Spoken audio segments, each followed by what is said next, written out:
இந்த கூட்டத்தை பார்க்கிற போது உள்ளபடியே நாம் ஆளுங்கட்சியாக இருக்கிறோமா அல்லது எதிர்க்கட்சியாக இருக்கிறோமா என்கிற ஒரு வித்தியாசமே தெரியாத அளவுக்கு, இன்னும் சொல்ல போனால் மேடையில் இருக்கிறவர்கள், கூட்டம் நடத்துகிறவர்கள் மன்னிக்க வேண்டும். கடந்த காலங்களிலே கூட்டங்களிலே பேசுகிற போது முன்வரிசையிலே முழுமையாக உட்கார்ந்திருப்பார்கள். நாம பாட்டு பேசிக்கிட்டே இருப்போம், அவங்க பாட்டு பேசிக்கிட்டே இருப்பாங்க. யார் யார் அழைத்து வந்தார்களோ அவரவர்கள் பேசி முடித்தவுடன் அவர்களுடைய வசதிக்கு ஏற்றாற்போல் போய்விடுவார்கள். ஆனால் 1967 70களிலே எப்படி திமுக தொண்டன் கூட்டத்திற்கு வருவானோ அந்த உணர்ச்சியோடு இன்றைக்கு இந்த கூட்டத்தை நான் பார்க்கிறேன். காரணம், இங்கே உட்கார்ந்திருக்கிற அத்தனை பேரும் கூட்டம் துவக்கப்பட்டு, நான் கூட ஆட்சி போன பிறகு ஒரு 3 கூட்டங்கள் 3 இடத்துல பேசினேன். புதுக்கோட்டையிலே ஒரு கூட்டம், கோயில்பட்டியிலே ஒரு கூட்டம், திருநெல்வேலியிலே ஒரு கூட்டம், ஆர்கே நகரில் நம்முடைய தாயகம் கவி அவர்கள் கூட இருந்தார்கள். துறைமுகத்திலே கூட்டத்தில் பேசினேன். அன்றைக்கு காங்கிரஸ் கட்சியினுடைய முதலமைச்சராக இருந்த பெருந்தலைவர் காமராஜரை பார்த்து சொன்னார், காமராஜர் நாம் மதிக்கத்தக்க ஒருவர், போற்றுதலுக்குரியவர்.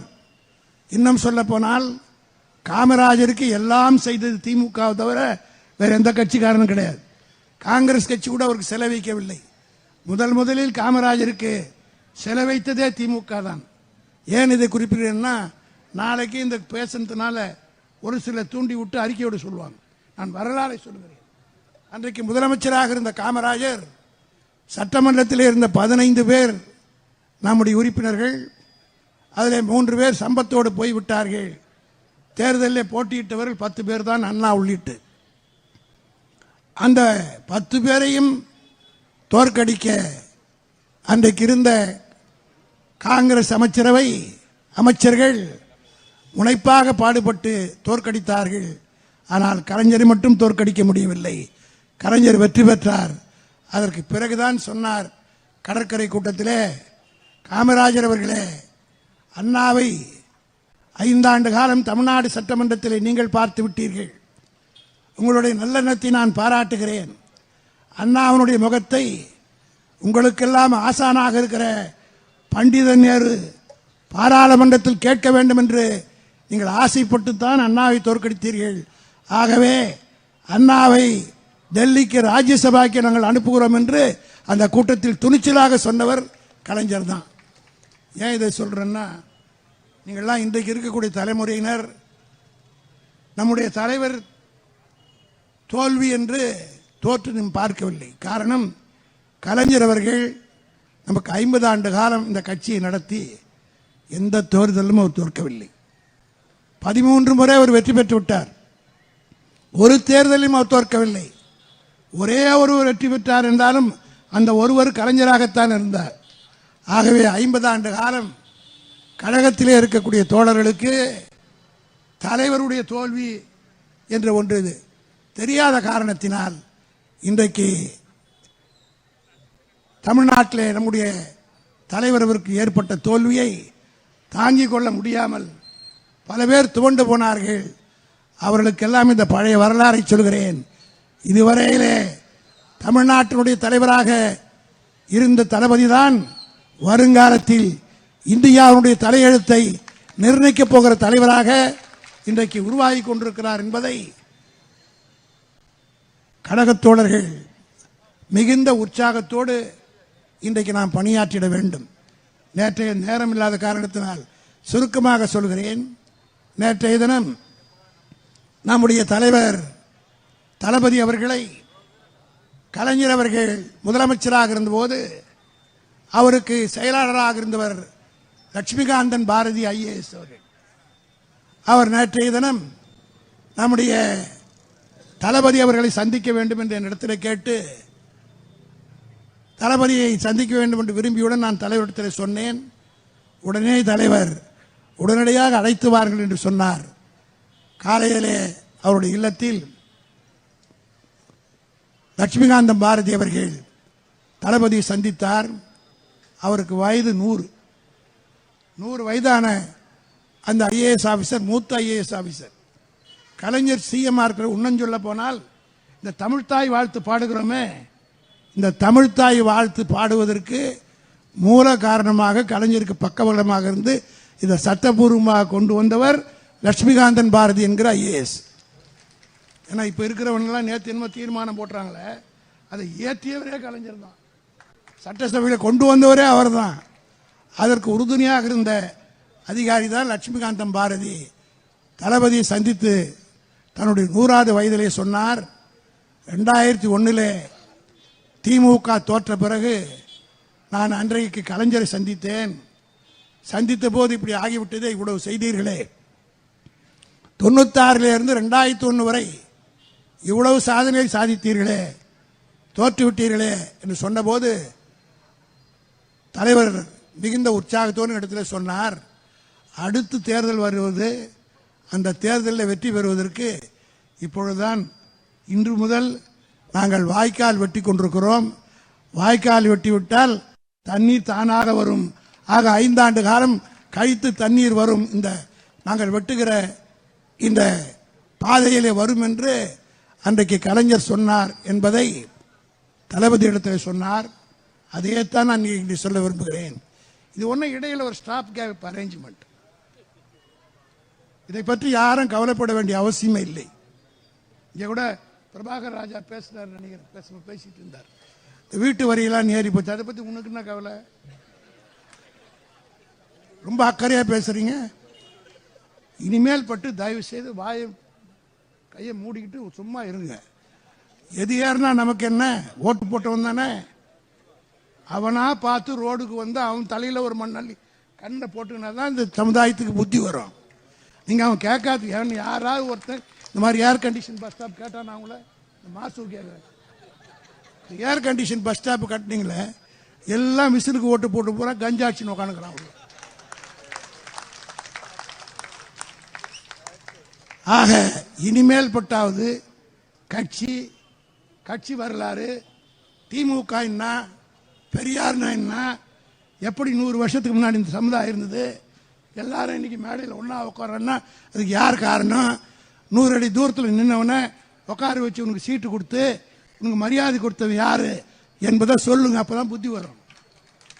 காரணம் என்னவென்று கேட்டால், அவன் யார் என்று அவனுக்கு சொல்லாத காரணத்தினால், அவன் கேட்காதே நீங்க போய் சொல்லுவோம். அதுவும் மாசு இருக்கிறார் பார், சைதாப்பேட்டை தொகுதியில் அவர் செஞ்சாத மாதிரி யாரும் செய்யவே இல்லை.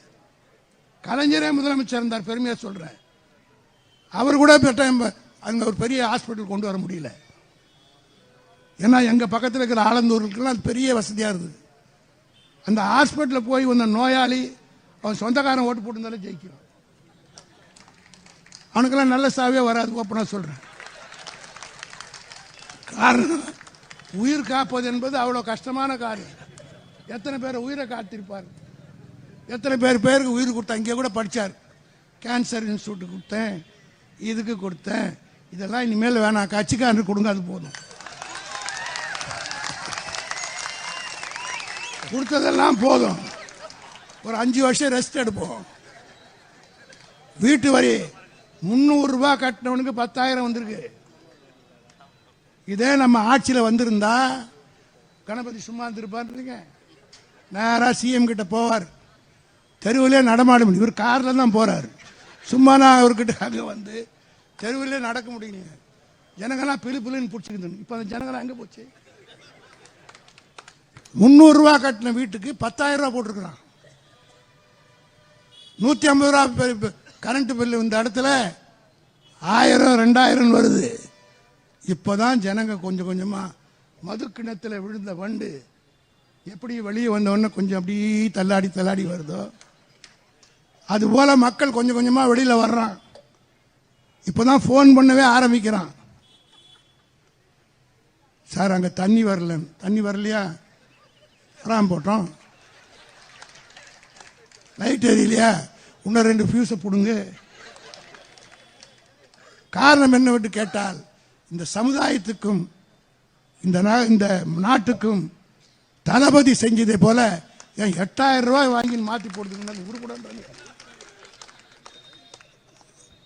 எவன் கொடுத்தான்? இது வரலாம் யார் கொடுத்தா? எங்களுக்கு ஒன்றும் கஷ்டம் கிடையாது. நாங்கள் ஒன்றும் செத்து போகிறது கிடையாது, போகிறது கிடையாது. பல முறை ஆட்சியில் இல்லாமல் பழக்கப்பட்டவர்கள் நாங்கள். இந்த கட்சியில் 63 வருஷமாக நான் இருக்கிறேன்.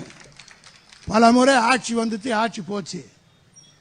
திமுக இருக்கிற எந்த தொண்டனும் இன்னொன்னும் பெருமையா சொல்றேன், இதுவரையில் கட்சி கூட்டத்துக்கு வராதவன் பூரா இன்னைக்கு நம்ம கூட்டம் நடக்குதுன்னு உணர்வோடு வருகிற எண்ணம் இன்றைக்கு ஏற்பட்டு விட்டது. அதற்கு காரணம் என்னவென்று கேட்டால், திமுக தொண்டன் ரொம்ப வைராக்கியமான தொண்டன், சுயமரியாதைக்காரன். கட்சி நல்லா இருந்தா கட்சி நல்லா இருக்குன்னு சொல்லுவான். கட்சிக்கு சோதனை வந்து விட்டால் களத்தில் இறங்கி நிற்கக்கூடிய முதலாளாக நிற்கக்கூடியவன் திமுக தொண்டன் என்பதை, அதனால்தான் 76 வருஷம் ஆகுது இந்த கட்சியை எவனாலும் தொட்டு கூட பார்க்க முடியவில்லை. பண்டிதர் நேரு இந்த கட்சியை தடை பண்ண நினைத்தார். ஏன்னா இப்போ அதெல்லாம் பேசலாம், இந்த காங்கிரஸ்காரன் கூட்டத்துக்கு சேர்ந்து இழவெடுக்க வச்சு எதையுமே பேச முடியாது. எமர்ஜென்சி பற்றியும் பேச முடியாது, மிசாவையும் பற்றி பேச முடியாது. காரணம் ஒருத்தர் எவனா உட்காந்து இருப்பான் அந்த மூலையில். இப்போ ஃப்ரீயாகி போச்சு, எவனும் கிடையாது. எல்லாம் லீஸுக்கு எடுத்துன்னு போட்டான். சில பேர் அப்போ நம்ம கூட ஜெயிச்சுட்டு வந்த கட்சி என்ன, ஒரு பத்திரிகையாளர் கேட்டார், ஒரு பிரஸ்கார் கேட்டார், கூட கூட்டணியில் இருக்கவங்களாம் போயிட்டாங்க. ஆமாங்க, லீஸுக்கு எடுத்துட்டு போயிருக்கிறாங்க. அது 11 மாதம் லீஸா 22 மாதம் லீஸா முடிஞ்சு போயிருக்காங்க. ஆக லீஸுக்கு எடுக்கிறவங்க வேற, ஓனர்ஷிப் வேற. ஓனர் நாங்கள் தான், லீஸ் அவங்ககிட்ட இருக்கு. ஆகவே அந்த பண்டித நேரு என்ன சொன்னார் தெரியுமா? I will back the DMK to whichever nation it wants என்று சொன்னார். அது மட்டுமல்ல, 1962 50 இடம் ஜெயிச்ச உடனே திமுகவில் இருக்கிற இளைஞர்கள் புரிஞ்சுக்கணும், திமுகவை தடை செய்வதற்காகவே ஒரு சட்டத்தை கொண்டு வந்தார். நேரு தெரியுமா? 15 இடம் தான் 50 ஆன உடனே இதே தமிழ்நாட்டை சார்ந்த சிபி ராமசாஹிப் ஐயங்கார் என்கிறவருடைய தலைமையில் நேஷனல் இன்டகிரேஷன் கவுன்சில் ஒன்று ஏற்படுத்தி திமுகவை தடை, அப்போ திராவிட நாடு கொள்கை நமக்கு இருந்தது. திராவிட நாடு கேட்டோம். என்ன பண்ணார் தெரியுமா நேரு? இனிமேல் நான் பிரிவினை நாடு கேட்டால் 7 வருடம் தண்டனை என்று திமுகவுக்காகவே சட்டத்தை கொண்டு வந்தவர் நேரு. அந்த நேருவே மீறி வெற்றி பெற்ற கட்சி திராவிட முன்னேற்ற கழகம் என்று கொண்டாது. அவர் பெற்ற மகளுக்கு 69 ஆபத்து வந்த போது கை கொடுத்து காப்பாற்றிய தலைவன் தான் தலைவர் கலைஞர் என்பதை மறந்து விடக்கூடாது. ஆக எவனெவனோ வருவான், யார் யாரோ கட்சி ஆரம்பிப்பான். தயவு செய்து நாம் அதை பற்றி கலங்க வேண்டிய அவசியம் இல்லை. நம்முடைய பணி, நம்முடைய தலைவர் அவர்கள் இன்றைக்கு வகுத்து கொடுத்திருக்கிற பாதையில் நாம் செல்வோமையானால், இப்போதான் கொஞ்சம் கொஞ்சமா கிராமத்தில் இருக்கிறவன், நமக்கு ஓட்டு போடாதவெல்லாம் நேரடியாக வந்து மக்கள் மத்தியில் இன்றைக்கு பேச ஆரம்பிச்சுட்டாங்க. ஒரு எம்எல்ஏ அடிக்கிற கூத்து கொஞ்சம் நஞ்சமா. ஒரு எம்எல்ஏ போய் லாரி டயரை செக் பண்றான், டயர் தேஞ்சு போயிடுச்சுன்றான். அந்த கிளீனர் நல்லா சார், அவன் மூஞ்சி குஞ்சு தான் சார் தேஞ்சு போய்க்குது, அதுக்கு நான் என்ன சார் பண்ணுவேன்? டயர் தேஞ்சா நான் என்ன பண்ண முடியும்? அது ரேஷன் அரிசி போகிற வண்டி, ரேஷன் அரிசி செக் பண்ணால் பரவாயில்ல. என்னடான்னு கேட்டால் இவர் டிரைவிங் லைசன்ஸ் வச்சிருக்காராம். டிரைவிங் லைசன்ஸ் வைக்க ஸ்டேரிங்கை பிடிக்கணும். அந்த கிளீனர் கிட்ட கிளீனர் கேட்குறான், அவன் இவர் எம்எல்ஏன்னு தெரியல, மூஞ்சி தெரிஞ்சாதானே அவன் கேட்கறதுக்கு. ஓ நீ என்ன டயரை பார்த்து டயர் சரியில்லைன்ற, உன் மூஞ்சி கொடுத்தா சரியில்லை, அதுக்கு நான் என்ன பண்ணுறதுன்னு கேட்டான். அதுக்கப்புறம் தான் இவர் சொல்றார், நான் எம்எல்ஏ. ஆக சட்டமன்றத்தில் மந்திரிகள் உட்காந்து தமிழும் பேச தெரியல, இங்கிலீஷும் பேச தெரியல, எவன் என்ன பாஷையில் பேசுறான்னு தெரியல, கூத்தடிக்கிறாங்க ஒரு மந்திரியும். ஆக இன்னைக்கு ஒரு சட்டமன்றமாவே இல்லை. இன்னைக்கு கூட வரும்போது மாசு சொல்லிட்டு வந்தார், முதலமைச்சர் வாய் திறக்காத முதலமைச்சர் மௌன கீதம் பாடிக்கொண்டிருக்கிறார், யார் யாரையோ பேச விட்டுக்கிட்டு இருக்கார். முக்கியமான மாநாடுகளில் கூட இன்றைக்கு முதலீட்டாளர் மாநாடுன்னு நடந்தது. அந்த முதலீட்டாளர் மாநாட்டுக்கு வந்தவர்கள் பூரா தளபதி மு.க. ஸ்டாலின் இருக்கிற போது போடப்பட்ட ஒப்பந்தமே தவிர இவரால் அல்ல. இப்படி எல்லா சாதனையும் செஞ்சிட்டு இருக்கோம். தயவு செய்து நான் கழகத்தோழரை கேட்டுக்கொள்ள விரும்புகிறேன். தலைவர் சிறப்பான திட்டங்களை எல்லாம் கட்சிக்காக வகுத்து கொண்டிருக்கிறார். ஒன்றும் இல்லை, 6 மாதம் அல்லது நான் சொன்ன மாதிரி போனால் 11 மாதம் லீஸ் பீரியட், அவ்வளவுதான்.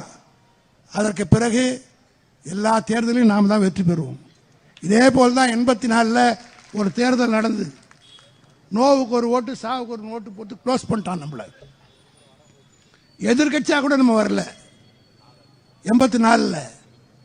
86 அதற்காகத்தான் எம்ஜிஆர் என்ன பண்ணாருன்னா 10 வருஷமா உள்ளாட்சி தேர்தல் நடத்த எம்ஜிஆர் நாம பிரச்சாரத்துக்கு போகாமலேயே நாம் அமெரிக்காவில் இருக்கிற போதே இவ்வளோ பெரிய வெற்றி நாம் பெற்றோம்னா உள்ளாட்சி தேர்தலை வைக்கலான்னு வச்சார். அப்போ கூட சென்னை கார்பரேஷன் வைக்கல, மற்றதுக்கெல்லாம் வச்சார். 86 தேர்தலில் அருணாச்சலம் போரூரில் வெற்றி பெற்றார், நான் ஆலந்தூரில் வெற்றி பெற்றேன். தமிழ்நாடு பூரா 11 பேர் தான் ஏடிஎம்கே வெற்றி பெற்றாங்க. 102 நகராட்சிகளில் எல்லா நகராட்சி, பேரூராட்சி, உள்ளாட்சி, ஊராட்சி ஒன்றியத்துக்கெல்லாம் டைரக்ட் எலெக்ஷன். ஏன் இதை சொல்கிறேன் என்று சொன்னால், இன்னும் 6 மாதத்தில் உள்ளாட்சி தேர்தல் வரப்போகுது. நிச்சயமாக மக்கள் இதற்குரிய மாற்றத்தை நமக்கு வாக்களிக்க தயாராக காத்து கொண்டிருக்கிறார். காரணம், அவ்வளோ கோபத்தில் இருக்கிறான். தெரியாம ஏமாந்து ஓட்டு போட்டோம், புள்ள சொல்லிச்சு, பேரன் சொன்னான், பேத்தி சொன்னான், எல்லாம் பேரன் பேத்தி பேச்ச கேட்டெல்லாம் ஓட்டு போட்டோமே. நீங்க வீட்டு வரி ஏறி போச்சு, அந்த பேச்சுக்கிட்டே இறக்க சொல்லு. இன்னும் பல கஷ்டங்கள் இந்த நாட்டுக்கு வரப்போகுது, பல்வேறு தொல்லைகள் வரப்போகுது.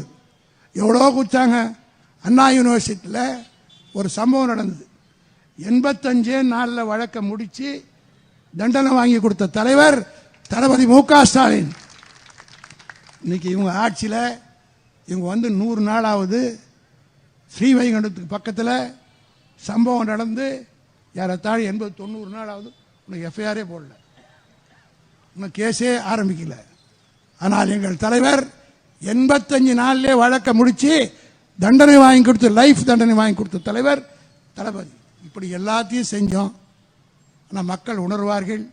கழகத்தோட தெம்பாருங்க, எந்த விதமான கவலையும் இல்லை. மீண்டும் நாம் தான் வருவோம். தலைவர் அதற்குரிய கலைஞர் அவர்கள் காட்டிய வழியில் இந்த கட்சியை தளபதி நடத்தி கொண்டிருக்கிறார். அவருக்கு உறுதுணையாக நாம் எல்லாம் இருப்போம் என்ற உறுதிமொழியை இந்த நினைவு நாள் எடுத்துக்கொள்வோம் என்று சொல்லி என் உரையை நிறைவு செய்கிறேன். நன்றி, வணக்கம்.